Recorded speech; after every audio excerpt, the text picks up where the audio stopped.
Hello and welcome to Arcade Couch. Best place to help your friends get your game goodness each and every Monday. Now that we're back, because previous to this, you weren't getting your best gaming goodness every Monday because the show wasn't around. Anyway, my name's Don Blight. Joining me for 2022, Ashley Hobley. Hey, Dylan, excited to be here, and I'm excited that people have content again. Hopefully they did notice that we weren't here. I mean, there was still stuff posting, so who even really knows? Also here, Kieran Martian. Guys, I'm in a bit of a crisis. Yes? You know, it's the first podcast recording in 2022. I haven't had to prepare a list of anything. I haven't had to think about something. I haven't had to do any pre-work for like Game of the Year stuff. Is this like one of those shows where we just talk about news? It is one of those shows. No way. It feels like it's been like so maybe it's like 3 months, yeah. Yeah, What? it's... What? I gotta be honest. That end of year period, I get real fucking tired. I'm gonna be real honest. Real tired. End of year? I mean, 2 weeks ago. Yeah, well, it feels like it. Because no. It's not even end of year, and there's not even a break. When I see a motherfucking gaming review go up in the first 2 weeks of January, I'm like, the fuck? Who's been working? Who's been doing things on our website, keeping the lights on? Just to clarify, technically we decided we weren't actually having a break. I took a break, like I took a week off, personal leave. But Explosion Network... See where that got you. Yeah. I took a week of personal leave off, the leave I've accumulated. However, we didn't actually have an Explosion Network holiday, so that's fine. Technically, Ash was still in the office the entire time. And he had to do nowhere stuff. else to go. Yeah, he had nowhere else. He had to do stuff. That's fucked. Yeah, he had to do stuff. When do you get your weeks of like time off in lieu at some point, Ashley? Like, Probably. Do you get that like down the track? Maybe. Sometimes I feel like reviving Get like some overtime pay. Pleasure Explosion or some shit where we can just talk like weird Bullshit, behind the curtain bullshit, because it is quite funny. I've thought about before, I'm like, I usually take a couple weeks, like random weeks off before COVID, I guess, because I do like random trips or whatever, and then but like Ash never has. And I've thought before of like forcing it to be like, but I need to be like, nah, don't need that shit. Don't need that shit. I mean, it's my own fault, really. True. But yeah, this 2022, I don't mind if we have a little bit of a bullshit, because this is the first show. We have one major story to talk about. Really? Yeah. Only one story happened within the entire month and a half. Couple other things happened. Done? I'm not going back to recap everything Like, that's happened. so have we signed that contract with that the NFT for podcasting business yet? So we can auto-generate. People can buy seconds of this podcast. Yeah, but they then have also their own like individual segment of this podcast. No, but it's like the AI. It's the AI podcasting version that if we're already booked for a podcast and somebody else is like, "Hey, I need you on this podcast," we can sell them the NFT AI, and that AI can appear on the podcast as us. It's a Troy Baker joke, everyone. Troy Baker, I know. Look at me making a joke at somebody I actually really like, but bit of a yikes on that one. Of a yikes. I'm pretty sure everyone that even does like him was like, "That's a yikes, dog," and I'm your friend. Yeah. So. Yep. You'll notice now if you look at the podcast artwork, it's actually hexagonal Yeah. instead of a square on your all the thumbnails at Explosion Network will now be hexagonal going forward. We should, like, even though NFTs are terrible, we should do Bevan NFTs. Like, just all the OG Bevan art that we had. It's the one. Bevan is an NFT, and I can tell you one person who owns it.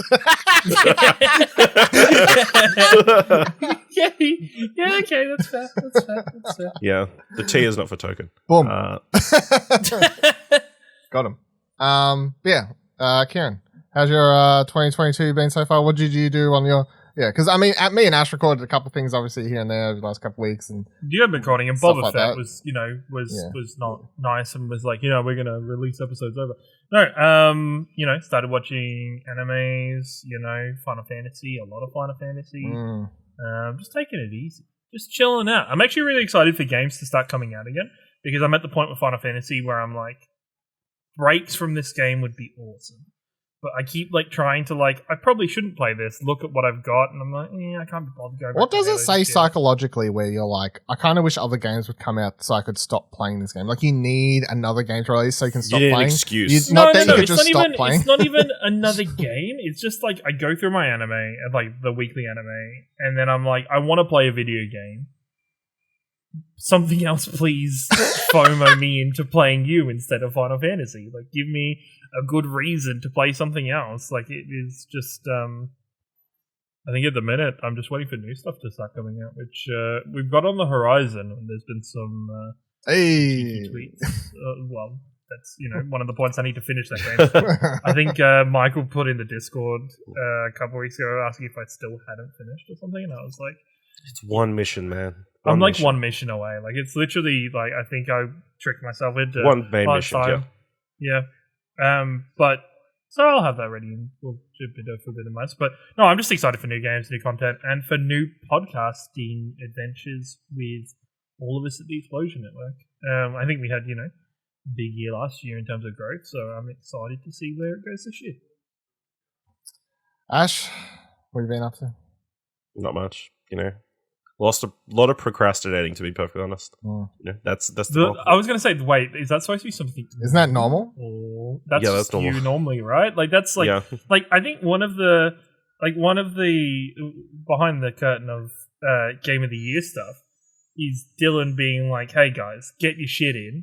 If you don't get your shit in, and some effer is in the webpage at like half an hour before the deadline, editing it in themselves, I'm going to be mad." From faces that are currently being pulled, I'm going to say it happened again, right? No. At least 6 hours before they went live. Except one time. But it's fine. I'm. That's the thing. Like, I'm going to be completely honest. I could never trust. Like, I wouldn't let you do that, Kieran. No, that's fine. That's fine, and I wouldn't let myself do it because it just makes my anxiety like go the fuck off. I need to like get shit done ahead of time. Like, it just doesn't. But for some reason, Ash loves to live on the like edge of a cliff at all times, and it's that thing where I'm like, well, if it isn't there, and I check it the next morning, then I'll have the right to be like, look, this is why we should probably do stuff ahead of time, but. And it never happened, so I continue. Not that I saw. Yeah. That's one of those movies ones in the week where I was off fucking you fix like in the middle of the day, but none of the ones I saw. I was checking them. You'd best believe I was checking them. Yeah, right. Yeah, you haven't done anything? Other than play the thing we'll talk about in a little bit? Other than play the thing we'll talk about later? No, not really. Just same old stuff. It's like, I did finish another game, and I think I'll probably talk about that on Plat, so. What do you mean procrastinating about? Like, if you say you're procrastinating, like, what do you think you should be doing? On my phone, doing the articles, and then I could actually do something more productive with my time. But just putting it off and off. Like one more game of Sudoku or something out there. Sudoku? Yeah, some weird. Just do that. I at least thought you were going to say freaking Dodgeball City, Knockout City. That's Knockout City, no. Like anything like that, or some Halos. No, just some dumb puzzle game or something. Yeah. Also, can we say, isn't it crazy that maybe the biggest game in the world right now is a 5-word puzzle game? Yeah, that blew up since we've been off, hasn't it? Yeah, Wordle. Can like, for this is strange for me. Normally it's FOMO and I jump on shit like this. I don't think there's nothing worse than me opening Twitter and seeing fucking Buddy Watson's Wordle pop up. Like, what do these colored blocks mean? I don't even know. Well, green means the letter is correct. Yellow means the letter is correct within the word, but it's in the wrong spot. So it's word mastermind. Now, I tried playing this once and I did not like it, but also I'm terrible at this game, which I'm pretty sure Ash could attest to because there was a similar version of this game when we played Operation Tango. And my brain just, for some reason, this puzzle, like any version of this sort of puzzle, my brain goes, poop, poop, diaper. Like, it doesn't know what the fuck is going on. Like, I have no idea. I can't do it. I can't play these games. So, yeah, I'm not on the Wordle hype train. But it is funny. It is an interesting random thing that everyone's jumped on. There's a different version that people are putting out. Look, it's just giving me mad, like Words with Friends vibes or like Farmville vibes of just. But it's free. No, I get it's free, but it's like, do you remember? Like it's like 2012, 2011. You're jumping on Facebook. You're having the time of your teenage life. Somebody's like posting, "Hey, can you fertilize my crops for me, please? No. Somebody come and do this." Not that Like, way. You know what I'm saying? Well, like, okay, but Those still. aren't the crops I want to fertilize. What? Those, all right. No, never played Farmville. Right. No, I will say But- I played. no, but I what I played Words of Friends. Yes, Farmville. Words no, of Friends. I haven't touched. But I Farmville. think it's just those games that like try and like not try and make you post it on social media to gain buzz about it. Like I think it's just it's interesting that such a trend is back. See how far it goes. See if it lasts in this Game of the Year nominee. Jeff Keighley's like, yes, it's this year's Best Among Us. ongoing game. Yep, best ongoing game. Best Wordle. ongoing game. Wordle. I mean, It's adding language support. they added new words. I don't know. I don't know. I don't know what they could do to change things up. Twitter Yeah. needs to launch a new platform because the game's pushing the boundaries of what it can handle. Maybe. Maybe it'll come to Switch and PlayStation. Like I hear they're looking for IPs to sign. PlayStation buys Wordle. And that could be the Wow. thing. Everybody's like, guys, PlayStation's got to hit back. Buy Wordle. Could be. Yeah, so my break thing or whatever, so break last couple of weeks is I actually don't know. Like the thing I was trying to work out as the user I've been talking, I'm like, I don't actually remember when we recorded Arcade Couch. Other than the Ratchet and Clank thing, which was the last thing we recorded. I don't It was recall it was either the week after Christmas. Yeah, it was the week after Christmas because I was talking about my soundbar and people were giving me shit. That's right, the week after Christmas. That was, yeah. For playing games because I got a soundbar. Yeah, Yeah, that's it's the week after Christmas. So it's So been it was like, yeah. it's been what, 3 weeks, yeah. Roughly, I guess. Yeah.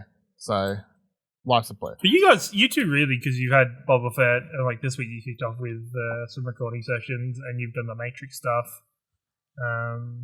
Well, the funny Like, I thing, think- like, I'm going to be honest, since we're already just bullshitting, and I said, look, if you don't like if you listen to this podcast just to hear us talk video games, Just that's fine. To be yeah, but just tweet at us. Bring back Pleasure Explosion Yeah. if you want. I'm this Don't first, like it's this. our first podcast back. I'm happy to bullshit for a little bit. So if I go back and look at our calendar, because I remember just laughing or like being sad, but then laughing because we got to the Christmas, like Boxing Day week, right? So the week after Christmas, and at some stage of this and the following week, before I was taking a week off to go to Canberra, these weeks are clear. What ended up happening is, so if I look at the Boxing week, we recorded 1, 2, 3, 4. We recorded 4 things that week, and that's on top of having to. And I want to toot around and like, because often I feel like sometimes we get not in a bit. You know how much work into this shit. You know how much work goes into those best of fucking articles. They take so fucking long. Like every single day I had off work for those last couple of weeks up until the night before I left. I'm still fucking around in these goddamn articles. They take so long to put together, let alone write the stupid fucking things. Anyway, and then the following week we recorded 1, 2, 3, 4, 5, 6, 7, 8 things the week before. So yeah. And then I had a week off. Did we? Yes. Do you want me to read them all out? Sure. Fish Fingers and Custard, Batman 1987 podcast, Arcade Couch Best Game, Arcade Couch, the episode that posted our personal favorite games, Book of Boba Fett, Best 2021 Movie, Batman Returns podcast. What do you want to watch? Personal top 10 movies. I mean, that's only 8. That's what I said. I said 9. I said 8. No. So yeah. Yeah, but most fucking you say that's only 8, Ash. Only. Yes, for us that's only 8. But every other fucking podcast outlet's like, you guys are That's fucking crazy. like a year's worth. Yeah. Look. So yeah, I was glad to have a week off, but yeah, that end. That's my bad as well for like springing that last one. That Batman podcast. It's fine. But literally, yeah. Again, since we're doing behind closed doors, Ash puts in Slack, "Oh, we should do a Batman podcast." I look at the calendar and go, If we wanted I'm blaming Matt Reeves for that. That's Matt Reeves' fault for putting out that trailer. I'm like looking at the calendar going, all right, this movie comes out early March. So if we want to do a rewatch podcast, we would have had to start recording this 3 weeks ago. Like, what the fuck is that? I remember I looked at my phone one day and it pops up in calendar events, and there was like a calendar event for Batman recording. I was like, fair enough. That seems like something we would do, yeah. I'm glutton for punishment though, because I'm looking to wind down and it's this thing. I'm like, I think we record something else. I was like, we can fit it in. It's fine. I'll watch it tonight. We'll do the thing. It's fine. We can watch the movie. I've got time. I've got 36 hours. But yeah, anyway. And then my holiday was good, obviously. Didn't catch COVID, which was good. I don't want to reiterate my fucking horror story comeback, but I had a horror story comeback. But other than that, it was good. I haven't played anything though. I'll say I haven't touched a video game, and I know it's a video game podcast. But I haven't touched a video game. You never touch. It's just. I think it's just you don't play video games during the start of January.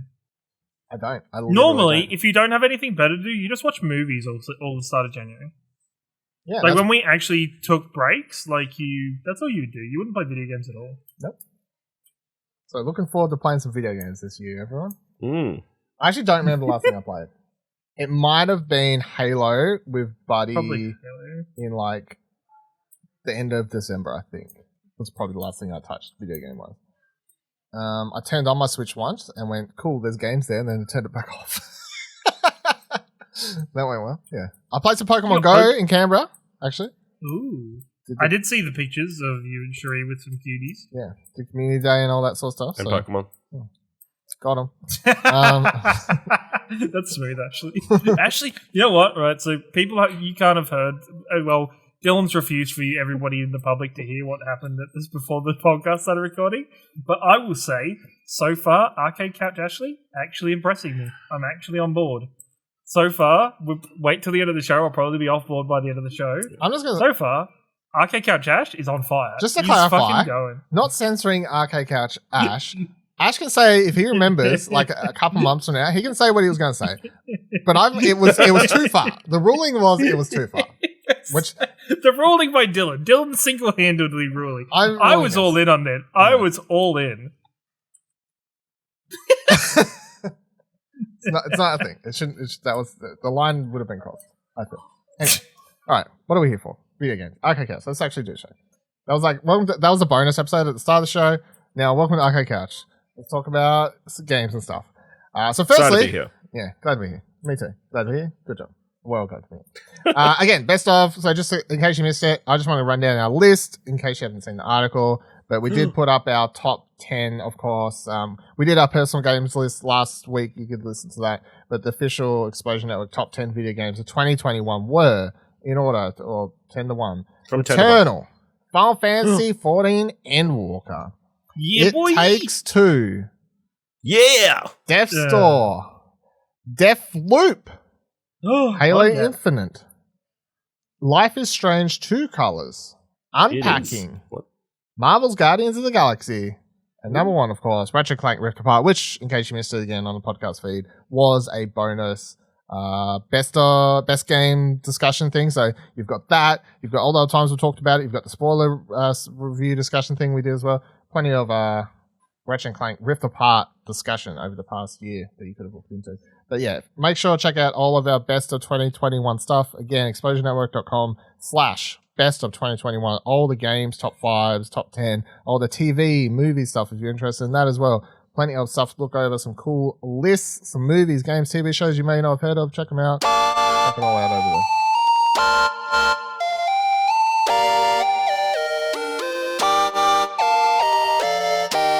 The big news story, of course. Let's just welcome the headline from Xbox, news.xbox.com. Welcoming the incredible teams and legendary franchises of Activision Blizzard to Microsoft Gaming. So I'll just read the first little bit and then let's just get everyone's reactions and whatever else, or how they first read about it, I guess. So they say, who wrote this? Phil Spencer himself did, of course. As a team, we're on a mission to extend the joy and community of gaming to everyone on the planet. We all know that gaming is the most vibrant and dynamic form of entertainment worldwide, and we've experienced the power of social connection and friendship that gaming makes possible. As we pursue that mission, it is incredibly exciting to announce that Microsoft has agreed to to acquire Activision Blizzard. Over many decades, the studios and teams that make up Activision Blizzard have earned vast wellsprings of joy and respect from billions of people all over the world. We're incredibly excited to have the chance to work with amazing, talented, dedicated people across Activision Publishing, Blizzard Entertainment, Beanox, Demonware, Digital Legends, High Moon Studios, Infinity Ward, King, Major League Gaming, Radical Entertainment, Raven Software, Sledgehammer Games, Toys for Bob, Treyarch, and every team across Activision Blizzard. Until this transaction closes, Activision Blizzard and Microsoft Gaming will continue to operate independently.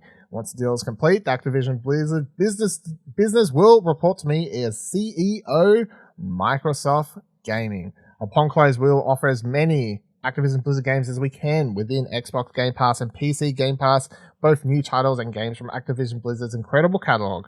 We also announced today that Game Pass now has more than 25 million subscribers. As always, we look forward to continuing to add more value and great games to Game Pass. All right. Ash, let's start with you. How'd you hear about the news? What was your initial reactions? How are you feeling about this big, probably the biggest, I think, gaming news in the past, 10 years, maybe? I don't know. Definitely one of the biggest. Yeah, I think I just woke up and saw Twitter. I mean, it broke at like a really weird time, even for in America or whatever. 3 it's a.m. or something with our time. Yeah, 6 a.m. in America and like 3 o'clock here or something. Yeah, okay.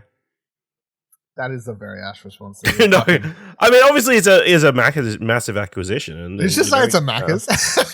He did It's say a Macca's. Macca's. He did. I mean, it is the equivalent of Macca's. It means buying, he's like, loving Hungry it, Jack's. right? Yeah. He's loving it. It's a massive deal. But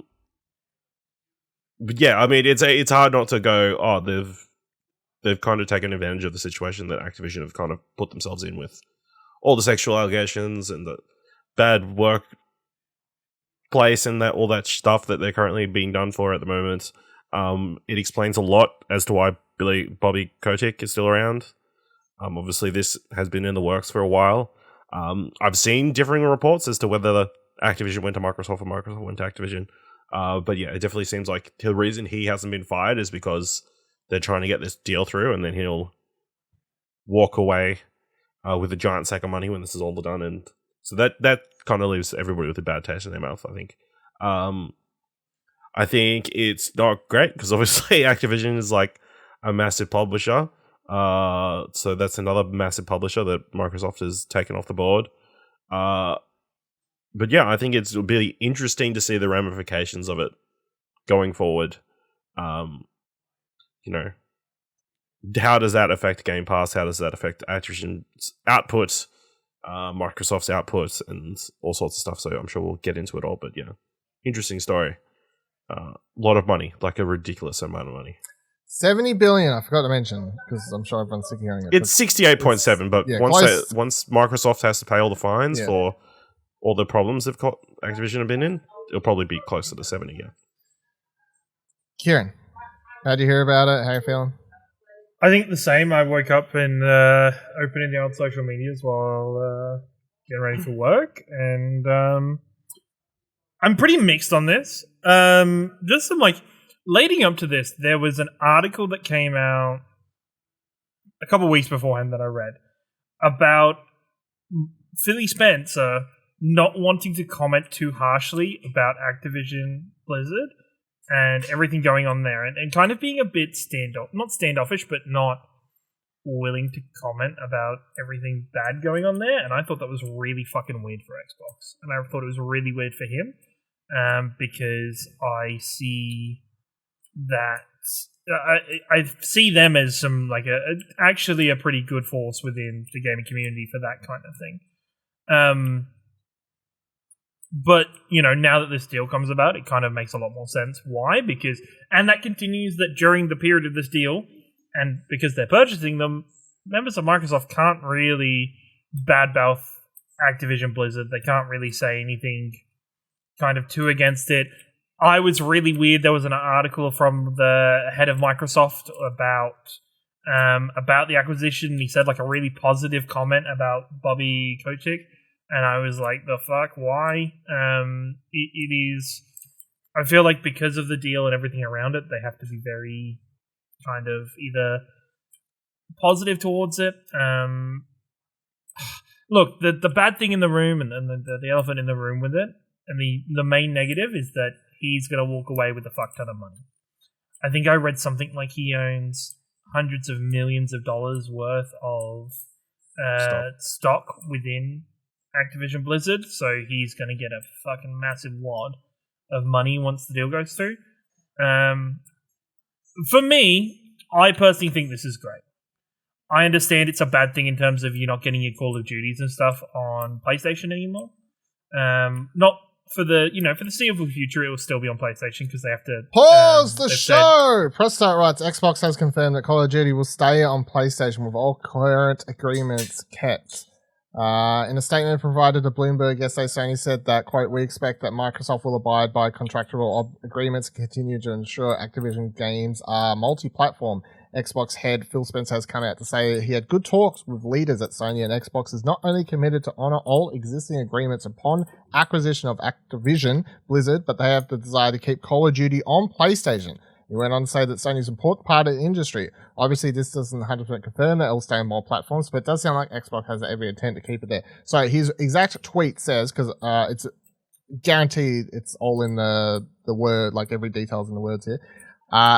Phil Spencer on Twitter had good calls this week with leaders at Sony. I confirmed our intent to honor all existing agreements upon acquisition of Activision Blizzard and our desire to keep Call of Duty on PlayStation. Sony is an important part of our industry, and we value our relationship. Continue. I think it's I think it's interesting, the Call of Duty. I think for me it isn't. I don't actually think like the big thing about Call of Duty isn't going to be PlayStation isn't going to be like PlayStation losing Call of Duty at all, because I think they will commit to Call of Duty continuing. It'll be PlayStation losing the fact that it's the home of Call of Duty and the exclusivity content that it gets with Call of Duty. I think maybe the last 2 or 3 Call of Duties have had like a big PlayStation tie-in with kind of getting content early, with being on all the ads of Call of Duty, kind of being the quote-unquote home for Call of Duty, and now that's definitely not going to be the case anymore. Or is it? We don't know the contracts.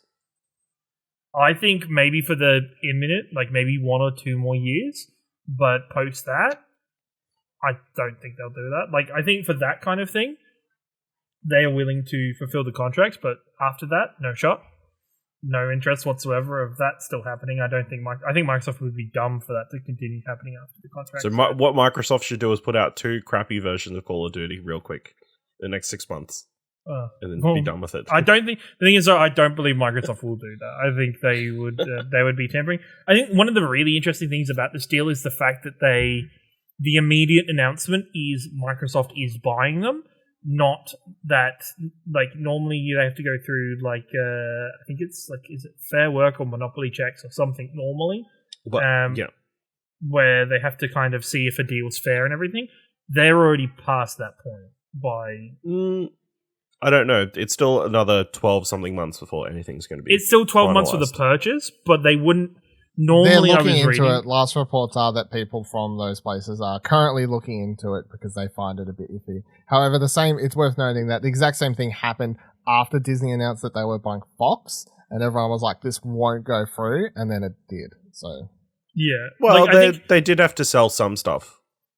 So I think that's I still think that's a much larger deal than this, because I think that's like that was. Well, yeah, I mean that's different because it's a completely different deal. I think this deal is more about the studios. I feel like because they're buying 20-something studios out of this, whereas with that Disney one, they're buying a lot of IPs and like library titles which they can utilize going forward. But, I just think but I think this is a positive thing in terms of Activision Blizzard, because I feel like Microsoft can kind of go to town and weed out the bad shit that's in that place, and then get some new life into Overwatch 2, get some new life into Diablo 4. Those games are in development hell, and they're apparently part of the reason why the studio and the brand is being sold. All the studios are being sold because of poor sales and poor delays with Overwatch 2 and Diablo 4. Overall, I'm really positive on this deal. Yes, it fucking sucks that Bobby Kotick is still getting a lot of money out of this, but at the same time, I think, if it's going to eventually get him out of the door, yeah, let's just get it done. Let's get it through. Let's get some good people in.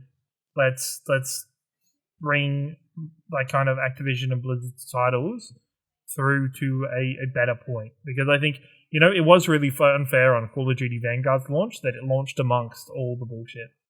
That it launched amongst all the terrible stuff happening. And it was really unfair on the team that Sledgehammer that worked really hard on that game. So for me, I think this is overall a positive. Yes, I am the resident Xbox fanboy for Explosion Network, but I don't know. I feel it weird, the conversation that people are like, oh, what's Sony going to buy now? And I'm like, well, Sony aren't going to buy this. And people are like, oh, Sony should have bought Activision Blizzard. It's like, Sony doesn't really have that kind of money to just throw randomly and hope. Quickly, roundtable question then. Ash, should Sony respond by buying a studio or some like weird thing like that? If they've got the money, why not? But otherwise, no. And then you're a no as well, Kieran. I take it.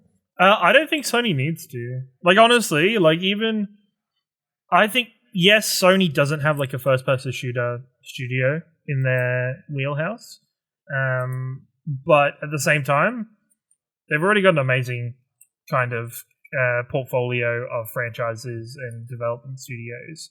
I don't see them needing to rush out anyway. Oh. Yeah.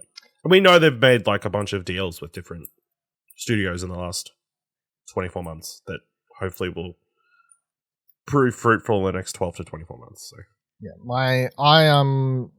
Sony shouldn't feel the need and shouldn't be going out trying to buy a studio, in my opinion. But I think we'll dive a bit more into the PlayStation part of this, like hardcore. What should PlayStation do? This is that. I think clearly PlayStation needs to form an alliance with all the other. Form an alliance with Nintendo. With all the other companies against the axis of evil that is Xbox. Excellent. So I woke up. I checked Twitter as I do every morning. I see this. I'm still a little bit half asleep. I think it's a joke. So I can't remember who I saw post it, but I presume maybe I thought it must have been like a fake account that popped up on my feed. So I go to the search bar, I type in, I don't remember, IGN Kotaku, like someone like that, like someone official. Go to their Twitter page, scroll down, see they've posted as well, and was like, oh, fuck. But the fact that it was such a big story that my brain goes, nah, that must be fake. Like, just, to see it happen was quite funny. I think it's it's a massive story that we're going to be talking about a lot for a long time.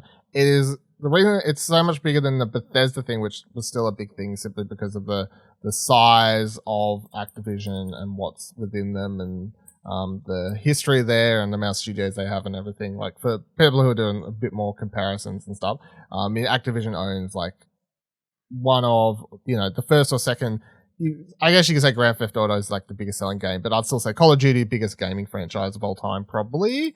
Like maybe not numbers wise, but maybe if you add all the NPD numbers came out for the year, I believe, like the last week or something, and the top 2 entries were Call of Duty games for this year. So it's usually the top selling most or second or first or second, I guess. So yeah, it's like the biggest gaming franchise of all time, I'd say. Call of Duty, pure on like units sold. As a very long-running franchise, of course. And there's other stuff under there that is big as well. That's not just Call of Duty, but Call of Duty is sort of it's a thing where it's one of those franchises that goes beyond the boundaries of quote-unquote gaming. It is, people own consoles just to play Call of Duty. Like, that is all they buy a console for each year. If the new console comes out, it's so they can play the new Call of Duty. It has that much reach and that much knowledge. Like, if you could probably ask so many people randomly off the street, hey, what's COD? And you would get a decent percentage of them that would know that's Call of Duty. I don't like the deal. I mean, there's the same thoughts, obviously, the monopolization of the industry is similar to the same things, same conversations that were had when Disney brought Fox and, or even when Disney brought, I mean, hell, these conversations were happening when Disney brought Pixar. So, I mean, there's elements of these conversations always sort of happening, and I think it's healthy to have the conversations around, and that's why groups exist to keep an eye on this stuff as to why big corporations can't get bigger and bigger and bigger and then just swallow everything to the point that it's them versus one little guy or a couple other little guys where there's like no way that any of them could put up any numbers similar. Like there's reasons these conversations are had, and I think they are important to have.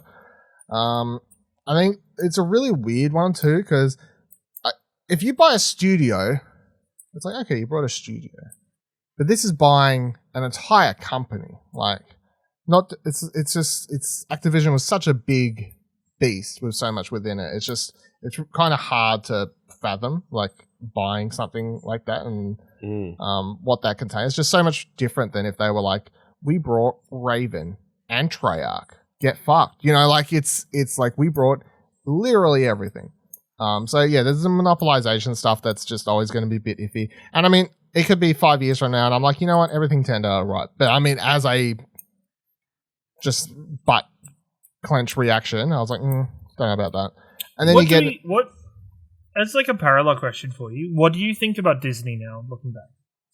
I still don't like that they brought Fox. I think I was always of two minds. My fanboy mind goes, cool, finally we get X-Men.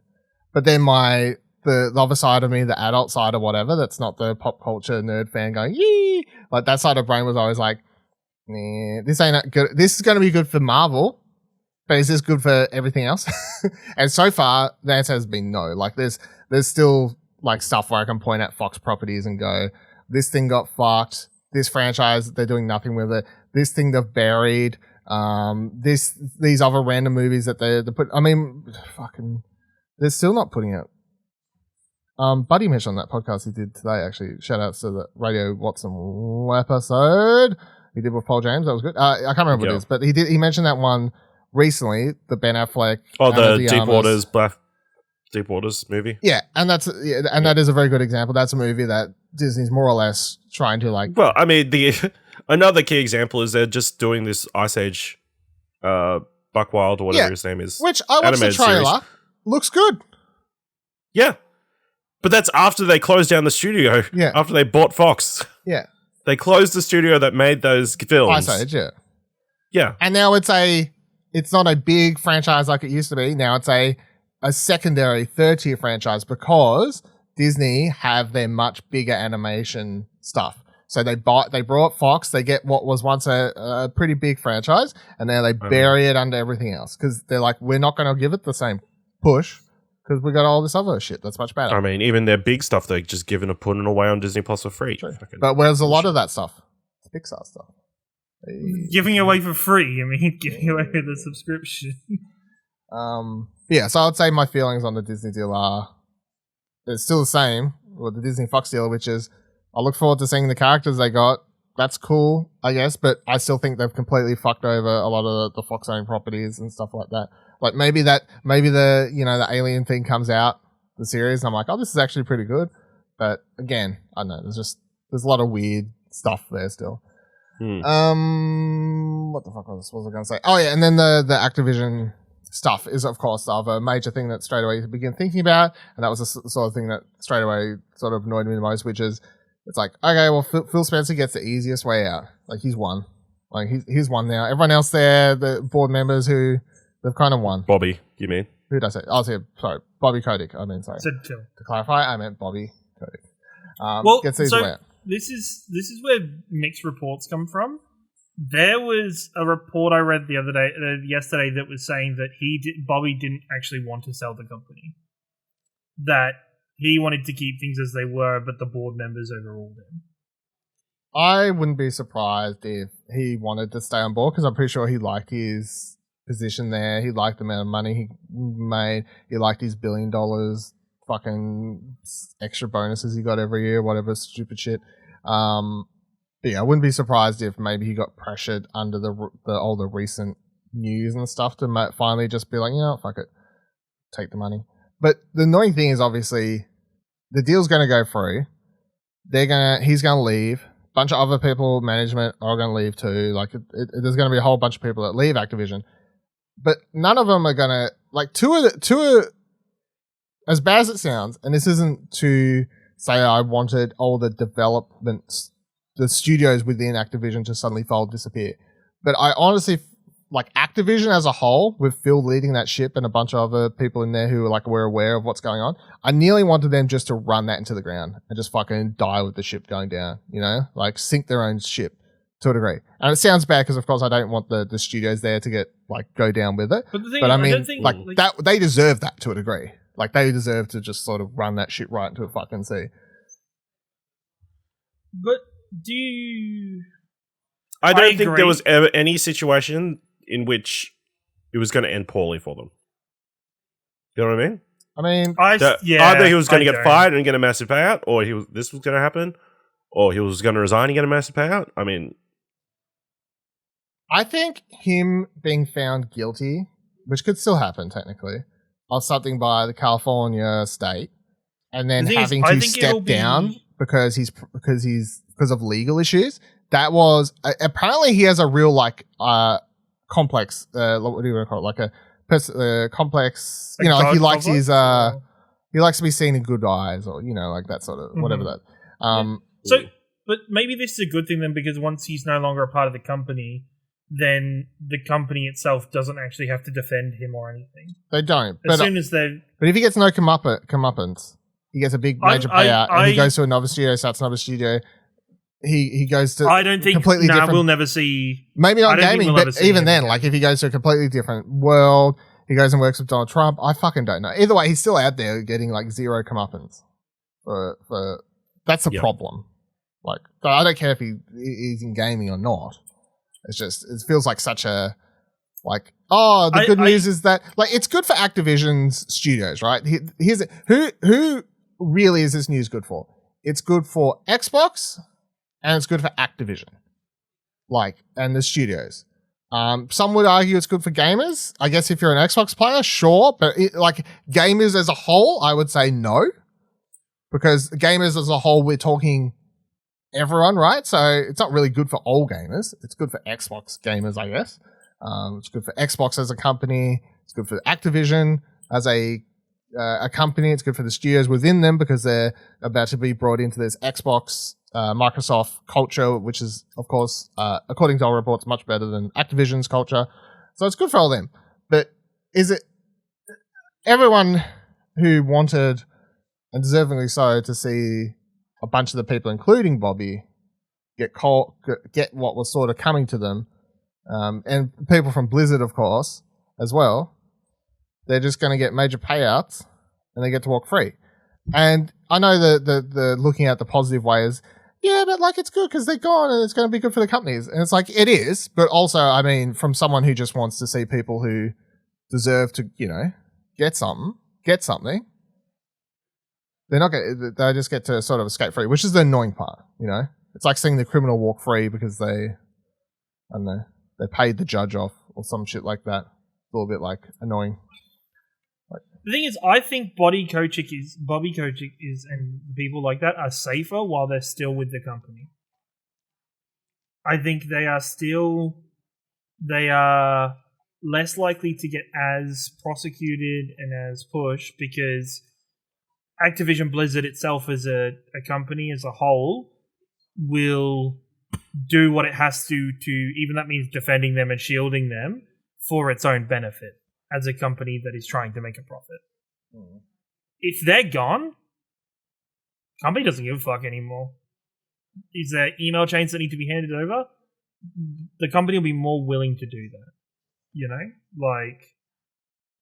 I feel like this isn't this isn't the burning files of hell raining down on them, but I guess positives is stuff man, I want Toys for Bob to be a studio by itself and not a studio working on Call of Duty stuff anymore. Because after Crash 4, that's what it got turned into. And I hope that's what it happens. I don't know. I just think there are positives in this, definitely, and I think it does go a little bit beyond just Xbox. But it isn't that instant comeuppance for the douchebags and the terrible people that are or were there. But I think it's steps in the right direction.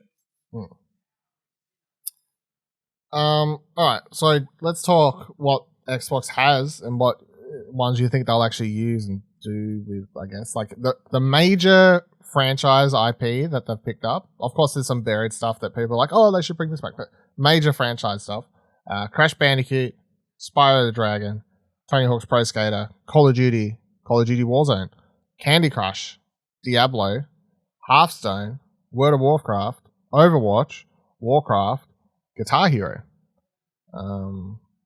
Ash, like, obviously going to do stuff with Call of Duty or whatever, but like, what do you think they'll do stuff with Crash? And then when it comes to exclusivity stuff, what do you think the go is with different franchises? Do you think there's different rules or? I don't know. Yeah, I mean, I don't think there'd be any rush to like do any with those properties right away. Like, yeah, it's kind of an interesting thing because obviously Xbox still has like a bunch of other properties they could still use that they haven't revitalized and that kind of stuff. I think their first priority will be getting the games that they're currently working on out the door. Specifically Overwatch 2, Diablo 4. Those two, which will be big hits, they would assume. I mean, it'd be cool to see like maybe a Spyro game, seeing as obviously a new Spyro game. Obviously, they did the remastered, but Bob did the remastered trilogy after what was it? Studio did Crash, did a original game after their Insane trilogy. I'm trying to remember what because I was getting confused. Fuck, I can't remember. It was Crash 4, In Time, About Time, Isn't that something. V? Something That's not like that? V. I swear. Oh yeah, but there Vicarious was- Visions, Vicarious which got Visions, there we go. moved. And then they did Tony Hawk's afterwards, right? I think. Yeah. So yeah, I mean, it'd be cool if they did that, or maybe they take all these platforming icons, mascots, and put them all together in the one game. Spyro, Crash, Banjo-Kazooie. Give us the big crossover event we all want. There's just these magic circles that show up in the air, and everybody walks through. Oh god! I think it's getting to the point. I did see a tweet the other day that's like, "Wow, imagine Microsoft doing like a Smash Bros type game now." Yeah, maybe with they all of do. their- Maybe they do Xbox All Stars. Oh god, I don't know if they'll do that. Something that terrible, but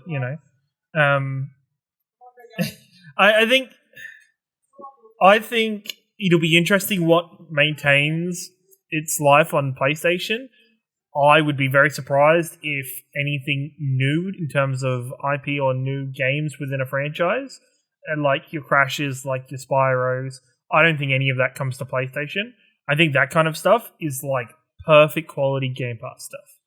Get your family-friendly games into Game Pass. Get your Crash, get your Spyro.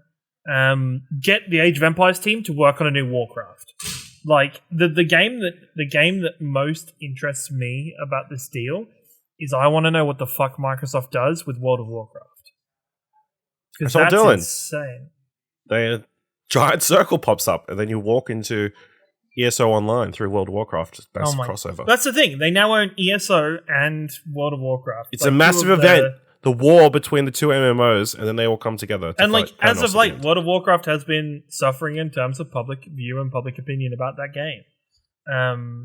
I'm interested in how Microsoft and how Phil Spencer his new position as CEO of Microsoft Gaming, how he comes in and breathes new life into a lot of games and studios that probably haven't had much of a breath of fresh air in a long time. I think there's so much in this deal that I'd be happy with anything that comes out of it, anything that plays forward with it. I'd be interested to see what happens with Battle.net now, considering that Microsoft has its own Xbox Game Pass and they'll get dissolved. You think? I don't think Battle.net will get dissolved. I don't think so. I don't think. But there is too much. There's too much stuff and lineage in people's Battle.net's accounts now. What if they can just easily bring it into the Xbox app or whatever? I don't think so, because like I think it fits in and connects in easier, but it's gonna be interesting considering like people have been playing World of Warcraft and earning content on World of Warcraft since mid 2000s. Like that is 15 years worth of shit potentially. Like there is so much stuff to be done.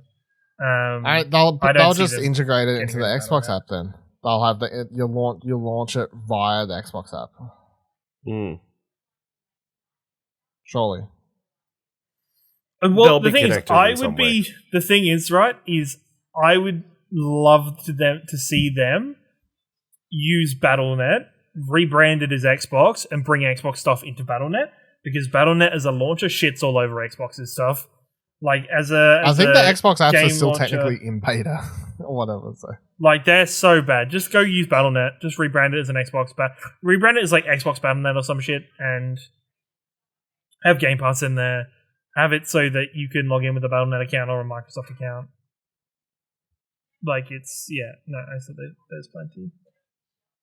The official list of every studio that Xbox now owns, updated for everyone. Thank you to Press Start, by the way. 343 Industries, Alpha Dog, Arcane, Beanox, Bethesda Game Studios, Blizzard, Compulsion Games, Double Fine, High Moon, id, Infinity Ward, In Exile, King, Machine Games, Mojang, Ninja Theory, Obsidian, Playground Games, Rare, Raven, Roundhouse Games, Sledgehammer Games, Tango Gamesworks, The Coalition, Toys for Bob, Treyarch, Turn 10, Undead Labs, World's Edge, Xbox Game Studios, ZeniMax. I tell you what, they have a they have a lot of big name, big caliber studios now and IP. They own all the biggest. They've acquired like 30 something studios since 2018. So it really must have been a mission statement. And I don't know if they set out to get a specific assortment of stuff, but they own some of the biggest IP now in the world. They own the majority of the biggest first-person shooter esports related games now. Nearly all of them.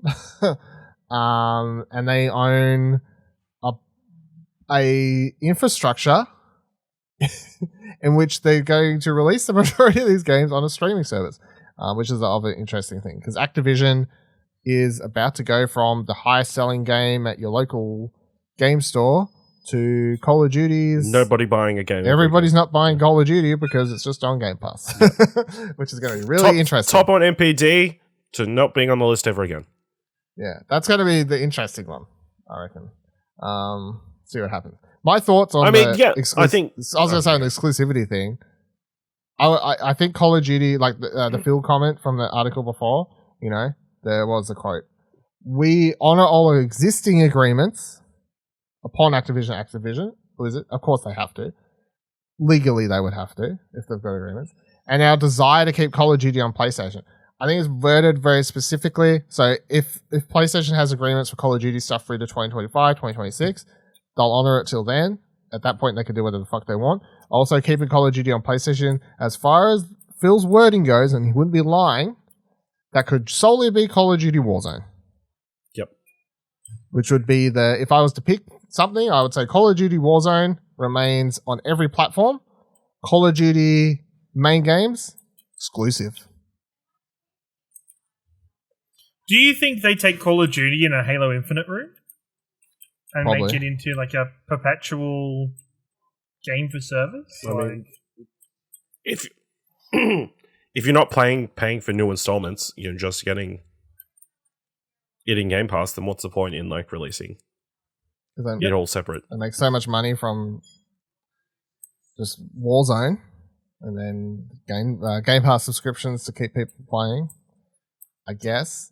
But I mean, if people think about all the Call of Duty gamers who only buy Call of Duty every year and they play that for 12 months and then they buy the new one, right? That's a Game Pass subscription. That's a Game Pass subscription for a year. That person will now just buy Game Pass. They'll play Call of Duty for the year, but now that they're Game Pass, they'll try other games maybe, and maybe they'll hook them in, and then maybe those games they'll buy some DLC for, or maybe for those games they'll buy some, other things. Like I feel like that's obviously the the hopes. Well, they're up to as he's just announced that they're up to 25 million subscribers on Game Pass. Where does that number jumps if Call of Duty is on Game Pass? Like that number skyrockets. But like, what number does that need to get to justify this purchase? I don't know. It's hard to say because we don't actually know, like, if this number was 50 million at some point and then it dropped down when a certain game released. The thing is, right? Let's be perfectly honest. Right, the deal they're getting for this company is actually a fucking bargain. I don't know. It seems like legitimately, it's a lot of money. Like a lot of money. It's a lot of money for a company that puts out like 2 games a year. That's a lot of money, right? But at the same time, if it wasn't for all this harassment stuff going on, all of this inappropriate workplace stuff going on, the bad will and the overall perception of Activision Blizzard, that company would be worth a lot more. Like, as a whole, Microsoft is getting a deal here because of the situation Activision Blizzard is in as a company. They're not really in a very good bargaining situation. In all aspects of it, Activision Blizzard is being bailed out of the shit by Microsoft currently. Because that company's going towards a very slow and painful death. Like, in terms of putting out the number one game every single year. But like, yes, death Call by of Duty 1,000 is, paper cuts from dollar bills. But everything else. So everything else is going to just dissolve what they're doing. And it would just be Call of Duty. Like, all the development they're putting into other games would actually be pointless. Because Overwatch 2's been in, like, fucking development for 10 years. What feels like 10 years. I mean, from the sound of it, it's going to be good that Bobby's not involved with Overwatch 2 from what I've seen from some developers who have been calling him out for him asking them to do different tasks on OG Overwatch, taking them away from Overwatch 2, and then cancelling those things. Yes. Yeah. Yep. So yeah, like I feel like especially for the Blizzard side of things, this is going to do a lot of good. And I think Blizzard as a company is, if you get Blizzard back to where it was 5-6 years ago, that company itself is worth a lot. How much did Activision? I haven't even looked up, but I should look up how much Activision purchased Blizzard for originally, because that alone is a decent sized studio, and that's without even getting into Call of Duty and Activision themselves. So I think they're getting it for a bargain, to be perfectly honest, even if it is an obscene number. Any final thoughts on this? I mean, what do we think they're going to do with Call of Duty? Is it going to still be an annual title? Or are they going to slow down the release schedule? I assume the number one thing they're going to do is they're going to pull all these studios off of Call of Duty. They don't need 7 support studios, you would assume. I think I really don't know, because I think that they have so much now that they can't just be like, oh yeah, just like keep doing what they were doing and we'll release it somewhere in our schedule. Like, they have so much stuff now that it's almost like they have to plan every game, like, especially these ones that usually release yearly. They've got to like come up with a new game plan. Like, if they want to keep Halo a thing that's been continually updated, and they want to release any other first person shooter, whatever else they got, Halo, etc., they're going to get to a point where they've got to be careful that they're not, treading on their own toes, or like they're having very similar things or whatever. So it's like they got to plan. Like, what do we have that keeps Halo interesting throughout the year, that keeps people playing that? What do we have that makes sure that Call of Duty is different enough? And what do we have that keeps people coming to that? They got to. It's different than just looking at the competition. Now because they want it to be successful. Before it's like, what can we do to make sure Halo is better than Call of Duty, to make sure people are coming to play that?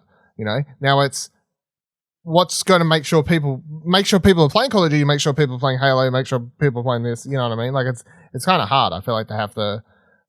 I assume they've got some sort of game plan, but they've just got so much now that's like, especially in the world we live in now, where games are continually updated, and it's not just, well, release this one on a Monday and release that one on the Tuesday the following week. Like, they got single player campaigns. Yeah, it's you don't fine. want to be competing with yourself. Yeah, now games are always just around; they never leave. Especially a lot of these franchises have picked up now. So Yeah, I don't know. It's hard to say, to be honest. Yep. And when do you think game price goes up in price? Next year, when the deal goes through. Game Pass price goes up. Game Pass Plus for all the Activision content. I reckon they just raise the price. And that's how I prefer it, to be honest. That's how I prefer it. I think they will. I think we'll look at maybe a $5 price increase. I prefer it. Netflix is just like, we're putting our price up. I'm like, yeah, fair. You do put out some good shit, eh? Like, but how many people stopped subscribing when the price went up? I don't know. It'd be interesting. I mean, you know what? I bet there would be more people that just don't know that the price has gone up and keep Netflix and keep these streaming services than will actively. I don't know. Netflix. Unsubscribe. I don't know with you guys, but Netflix had a full thing that you have to check to say that you've been notified before I logged in one time. No. Oh, yeah. No, I've never seen that. It's like, hey, we're going up in price, just so you know. Confirm that you know. I don't know. It's weird. When and I mean, when Disney put out Star, that wasn't I want to pay the $10 extra. It was, hey, we're adding Star, You're and paying because of $10. that, you're paying an extra $10 or whatever. So, and I do prefer it that way, to be honest. I think it's better. Yeah. So I would say that happens next year. I would say that they have a year of everyone being like, yay, let's discuss it, it's the thing. And then next year, Bobby leaves. They're like, yeah, Bobby left. We fucked him, hey? And everyone's like, yeah, Xbox, Phil, go. And then Phil's like, yay, I need more money. It's like shit. We've gotten 10,000 extra employees, 20 different studios we need to fund. We need to fund these families, you know? We do need to fund. Yeah, I mean, there's lots of smaller individual stories. What are they going to do with World of Warcraft? Are they going to bring that to Xbox? Is the monthly subscription going to be part of Game Pass? Or do you still have to pay for the monthly subscription if you get the full game? What about Overwatch 2? Are you going to get? Is that going to be part of Game Pass? Is that going to come? Overwatch 2 will be on Game Pass. No PlayStation. Who knows all this? I'm saying to nearly all of this, it's not on PlayStation. And I said the exact same thing when Bethesda conversation. He was, oh no, it'll be a thing. And then Phil at the time, Phil gave a very coy answer at the time, again, very similar, we'll fucking honor anything Bethesda has going on with PlayStation. We'll be open to discussions. No, well, to be fair, all the games that they released through Bethesda have been new properties with no lineage.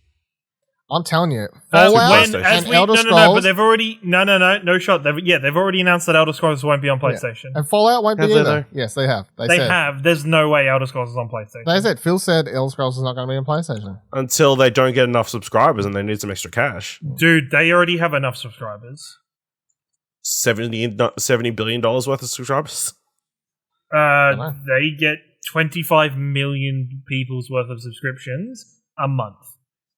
Yeah, they're paying a lot of people's wages.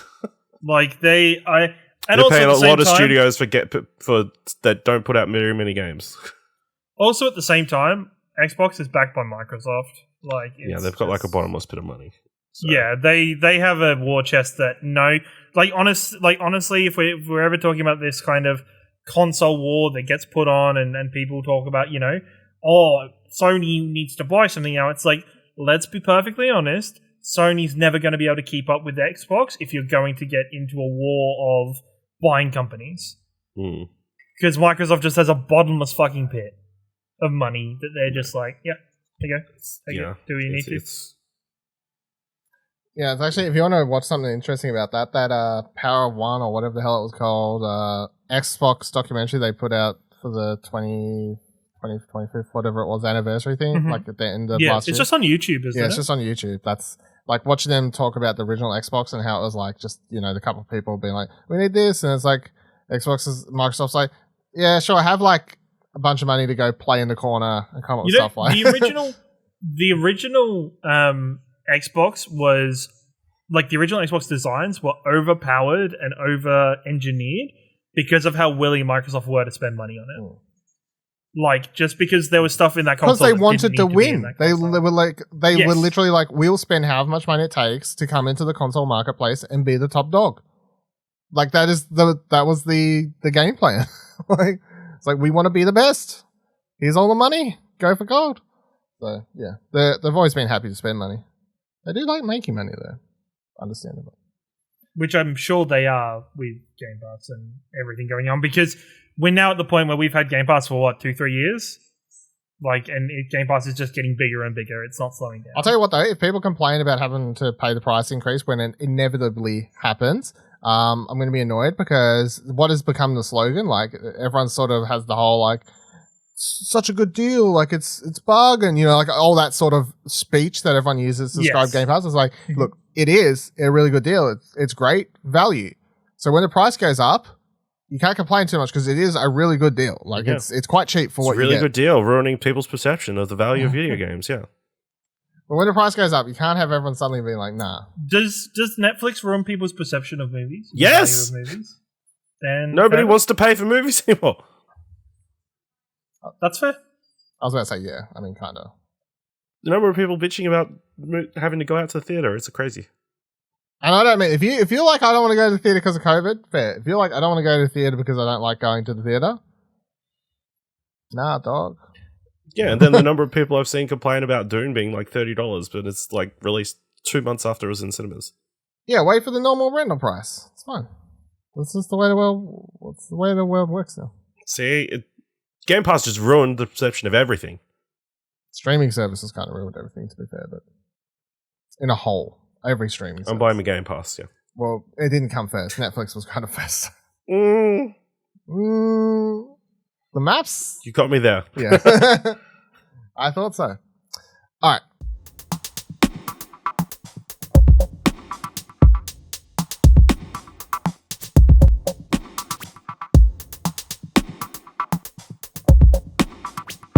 One review, as Kieran hinted at earlier, was posted already in January, earlier, when I was off. Actually, I think it was published the day I returned, maybe. But I made sure to play game. No, I'm joking. It wasn't me. It was someone else. In fact, the first person to review a video game in the year 2022, Ashley Hobley. What? Whoa! No fucking way. Oh, fucking hell. If you picked that on your betting card on who's going to put the first review out for 2022, you would have won a lot of money. And guess what? Oh, yeah. No one did. Nobody did, so thank God we don't have to pay anybody out. Nobody would have. Ash, no offense to you. I would put myself, every freelancer that's ever worked for us, and every freelancer on Twitter who's never worked at us, on the list prior to you writing a review. Not gonna lie. For a game. You're too busy with movies and TV. You got time for games. But I did find time for video games. So I played Drinkspot Studios, new game Nobody Saves the World. Of course, they made Guacamelee and Severed and Attack the Blob, I think it was the other one. Yeah. I never played that one. So this is like an action RPG game in which you play a dude, I think. He's lost his memory. It's kind of completely blank state. He just wakes up in a shed, and then he goes, in hopes of finding his memory, he goes to see this magical wizard in a nearby castle. The magical wizard has disappeared. Leaving behind his apprentice, Randy the Rad, who I will just say straight off the top, absolute worst.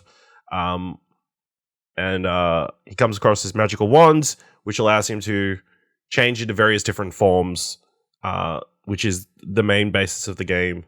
And from there he goes about trying to find the magical wizard Nostramatis Mangus. I don't know, because there's no dialogue in the actual game. It's all written. So, either or.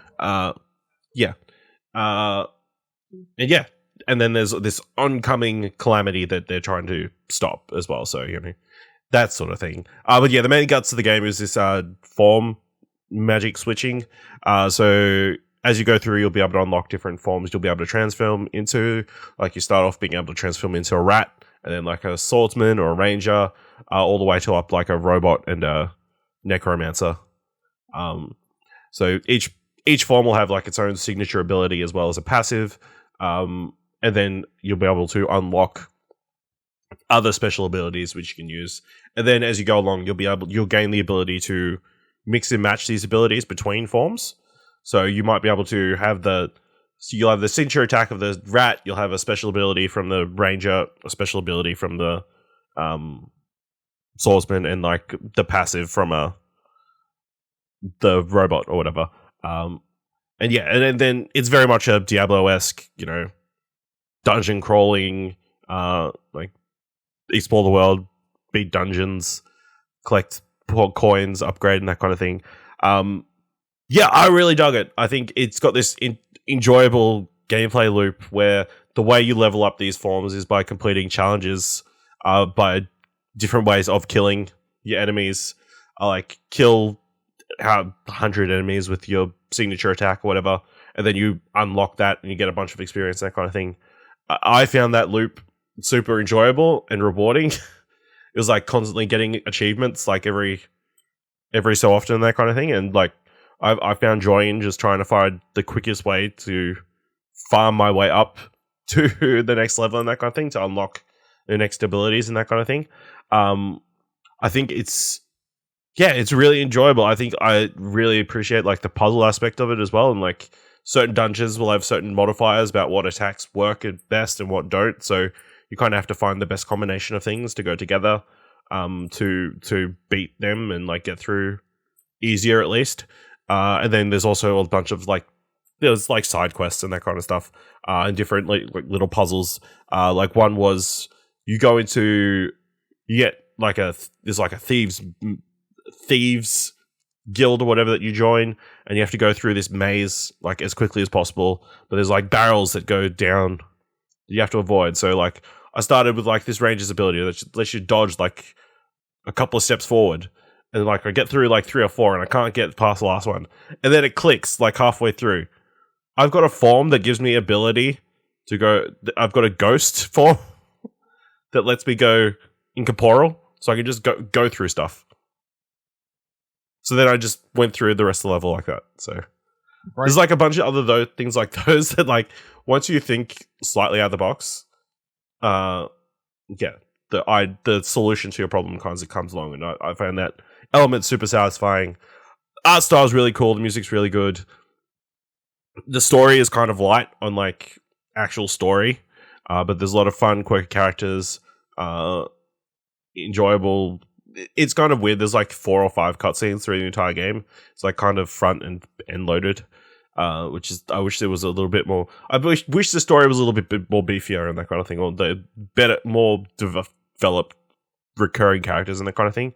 And then some of the quests are kind of like, go find this person somewhere on the map. You talk to them. Oh, thanks. And then you go all the way back to the other end of the map, and that's the quest. Pretty like boring fresh quests and that kind of stuff, but kind of fills it out a little bit. But yeah, I really had a really, really great time. I'm like 2 achievements away from like getting everything. I will say I was very frustrated towards the end of the game because I couldn't find the last collectible thing that I needed to find. But I did find it like 2 or 3 days after I stopped playing. It's pretty great. But yeah, I really enjoyed it. I think I gave it like an 8.5. You did. I think the median is a little bit lower on OpenCritic. I know I was talking to Paul about the game, and he found it a little bit bloated. And yeah, I towards the end I was like, oh yeah, I've had enough of like leveling up and everything. I'll just power through the rest of the story and that kind of thing. But yeah, I really enjoyed it. I had a good time. I would recommend it. It's on Game Pass. So if you've continued to devalue the value of games, you can like play it on there, or you can buy it on Steam. I think it's like $30 or something like that. I think. Yeah, that's fair. Something around that, roughly that price range, I believe. So, yeah. Apparently, they had a very good day on Steam. Apparently, the best day ever. So they did. They had a very good launch day, which was good to see. Which is good because they launched when the Activision news went. Yeah. So wake up, news. Oh, Ash's review's out. I should read that. But also, there's like a million articles to read about this deal. I'll read Ash's reviews later. Like, that's the reason we didn't get massive hits on my article, on my review. Even I was like, I'll read that later. It was fucking... So I got this Xbox shit to read first. Sorry. But yeah, it was kind of a interesting time to launch a game. And I'm pretty sure if anyone else had news to launch or game release news or anything, they were like, No, don't be good. So Unless it was bad news that they needed to get out. they needed the berry, yeah. Yeah, it looks good. I still want to try it myself. I like drink boxes stuff, the rest of it, so I'm still keen to try that out. Jump in myself. If I'd been back here, we could have played co-op, but yeah, there's a co-op mode, but yeah, it'd be interesting. There's a lot of fun, like quirky, like abilities. Like one of my favorite ones is you play as a magician and you just pull rabbits out of your hat that like murder people, and then occasionally you pull out a tiger. But then there's also variants of that where you could play when you play the necromancer, you can like summon familiars from the dead corpses of all the enemies you kill, or you can play as a zombie. do you know You can infect other people. how many different do you know like roughly how many different types There's 17 forms. Okay, so Yeah. it's decent amount of Yeah, characters. I think the other thing is you need to like mix and match. You need to if you just want to play as one form, you're not going to get the most fun out of this game. Sure you wouldn't be able to, from what you said. Yeah, probably not. Unless you like really force yourself. Yeah, to do it. you'd really need to like you'd be forcing your way through this game. Yeah. Alright. In finishing this episode, I want to do a run through what's coming 2022. We don't need to stop on everything. I just kind of want to run through, of course, mainly the big things and see what everyone's feeling most excited about or anything like that. But Dylan, didn't we do a most anticipated games of 2022 episode of Arcade Couch? No. No, we did not. I was just for a second like, I swear we did, right? We did last year. Oh, I'm so like, we did. either So we did one or last year, but we didn't do one this year. So it's completely different. I remember us talking about it at some point, right? No. Like we spoke. I definitely about it. remember like doing top 10 lists of anticipated games for 2022. Yeah, it was roughly what you're doing. I just want to run down what's coming over the next at least the next couple months, please, quickly. Okay. So So not what we're anticipating, but what's actually coming out. Yeah, I'm not looking for your top 10. I just want to run down quickly as we finish the episode. Alright, so, in case, I'm just setting up the year, Ash. Gee, willikers. No, what I was actually segueing to is, if you want to hear that, you should go back through this Arcade Couch feed and listen to that episode. It's really good. That was a There's a lot random... of good games coming. That was, hey, I've done some games lists and you were like, mine were in order, yours weren't. You had like a million. Yeah, because file. Because why would you put them in order? Yeah, I don't know. Anyway, here's a bunch of the stuff that's coming out. I'm just going to read through it.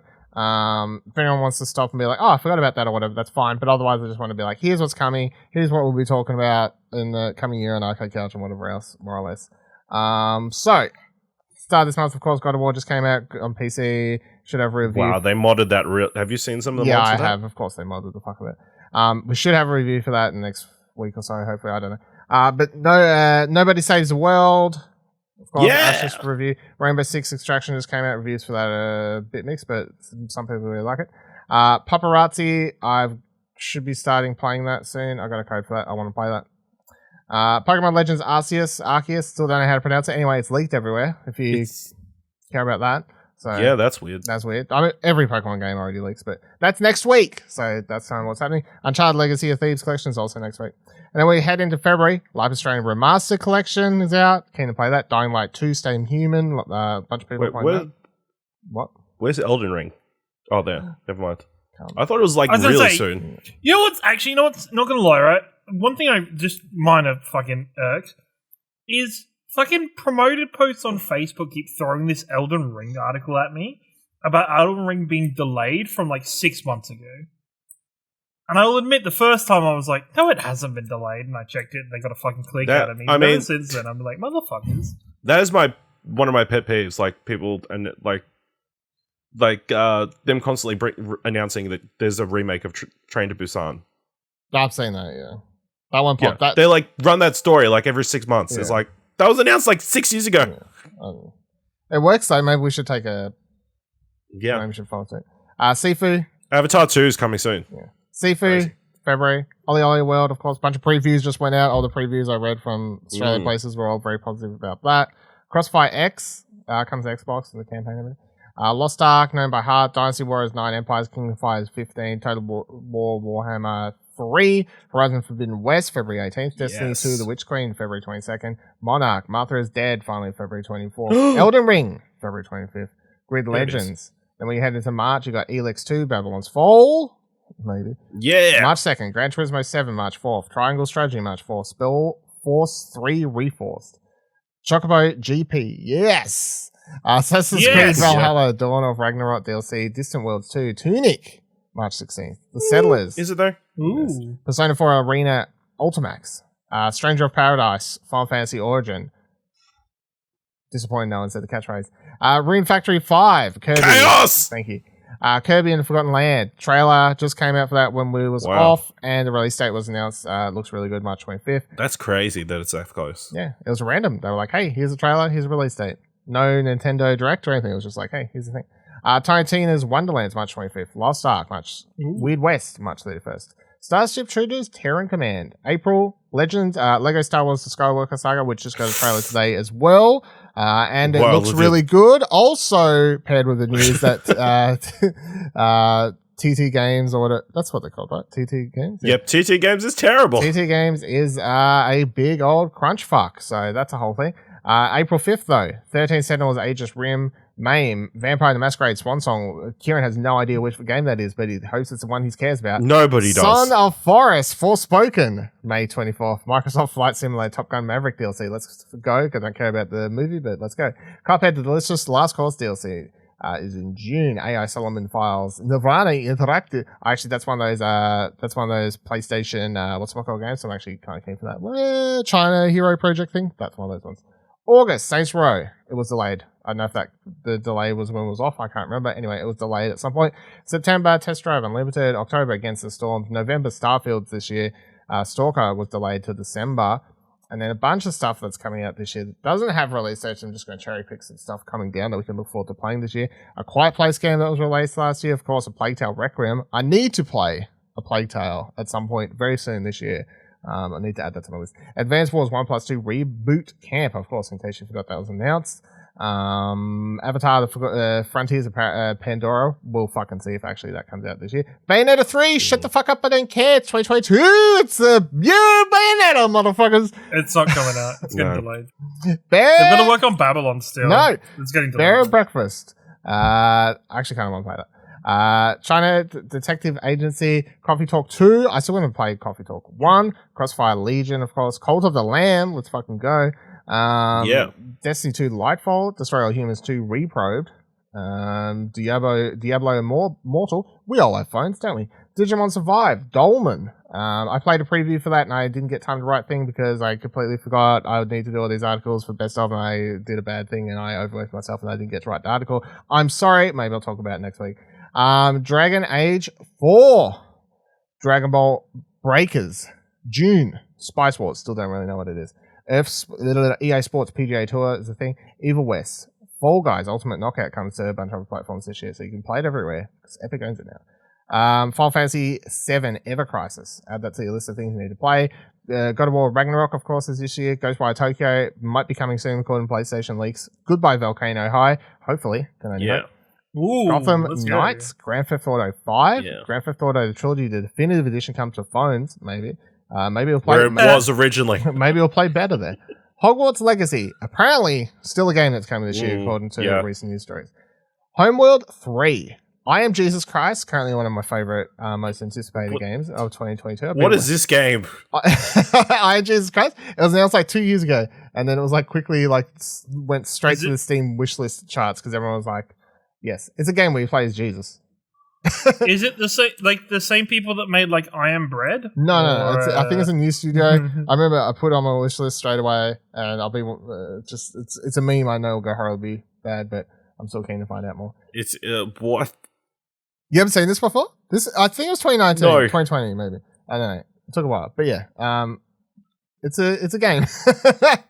It's wow. You looked up the Steam page? Yeah, it's a game. Everyone should add it to the wish list. Get aboard. Kart Rider Drift comes to PlayStation. And over 30 miracles you can perform. Yeah.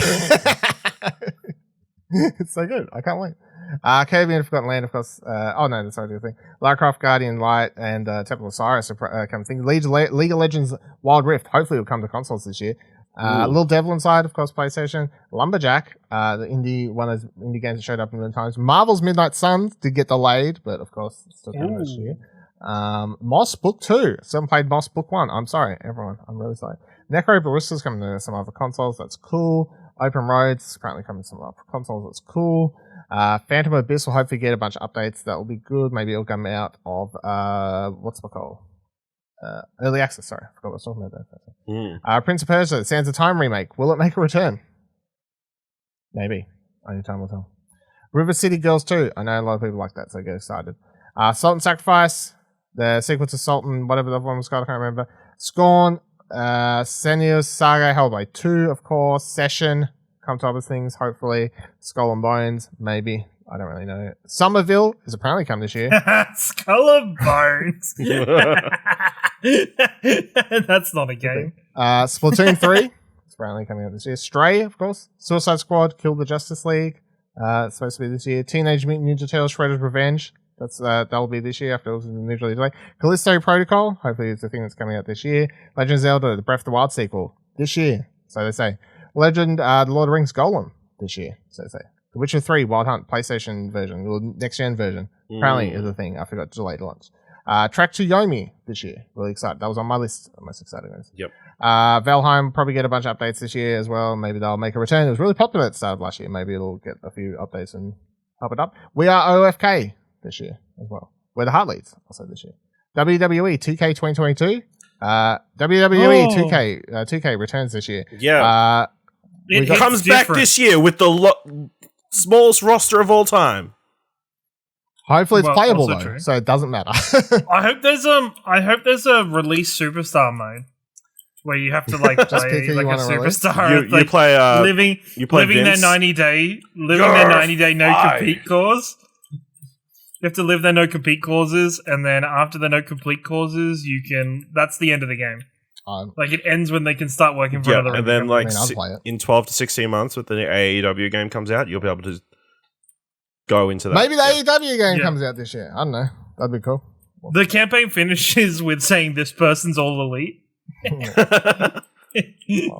Anyway, there's a look at what's coming out this year. Of course, there's a bunch of really big stuff in there, but I think it's looking at the list, a bunch of really exciting games coming out this year. So I think it's going to be a pretty big year for video games. It looks a few more heavy hitters, and that's what we know of, let alone, of course, I usually find the biggest, most exciting stuff is the stuff that's announced and then comes out and we just don't really know about, or we didn't expect to come this year and stuff like that. But knowing what we do know is coming, I'd say I'm very keen for this year. I think it looks bigger than last year, and hopefully things pick up with. Hopefully COVID gets better this year. I mean, fingers crossed. I can say this every podcast we record, do what you want to watch later. It's like, hopefully COVID makes movies better this year. Hopefully COVID games get better this year. Production, releases, all this sort of stuff. Events. Hopefully we get a PAX this year. Fucking, I don't know. Oh, please. All these hopes and dreams. I can only hope that 2022 brings us. Buddy needs to collect his frozen Coke. It's true. I own about 50 billion at this point, so. You have to refreeze them again. And I'm willing to pay them. That's how much I want to come to PAX. So. And also, I need a pizza. Why do you owe? What? No, you need to buy me a pizza. No, you owe me a pizza. No. You owe me a pizza. What? Bayonet's not coming out. You're not going to come to PAX because you don't want to buy me a pizza? It's like $10. What are you, cheap? I mean, the vegan cheese is very expensive. Yeah. I don't have cheese. I have lactose intolerance. I don't need the big cheese. I said. Wait, I don't want to buy somebody a pizza without cheese on it. That's fine. Vegan cheese. I'll buy you some lactese and you'll be good, right? Vegan cheese. It's fine. Anyway, thank you for joining us for the very first episode of Arcade Couch 2022 and for listening to our first officially recorded 2022 podcast, Explosion Network, and joining us for the 20-minute bonus show that was attached to the start of this. I hope you enjoyed. Let us know any comments, questions, or concerns, or stuff you'd like to see us do throughout the year, or things you'd like to see us discuss. I don't know, things you'd like to see on Arcade Couch or any other shows. Of course, you can tweet at us, explosionnetwork.com/Twitter. We'll take you to all of our Twitters. Join our Discord, explosionnetwork.com/Discord. We'll take you to our Discord. And if you like this episode, or you like the show in general, or you'd like to support us at any point throughout the year, head on over to explosionnetwork.com/support. We'll take you to our Ko-fi page. You can do a one-off donation of $1, $5, $1 million. You can set up a monthly recurring payment of $1, $5, $1 million. Whatever you'd like to do to help support out the website and the podcast, of course. Until next week, same time, same channel, same couch. Bye. Hey, don't forget you can subscribe to the show wherever you're currently listening, and you can drop a review if you can. Find more great shows like this and more content over at explosionnetwork.com, and please consider supporting us for as little as $1 over on our Ko-fi page by heading to explosionnetwork.com/support. Thanks for listening.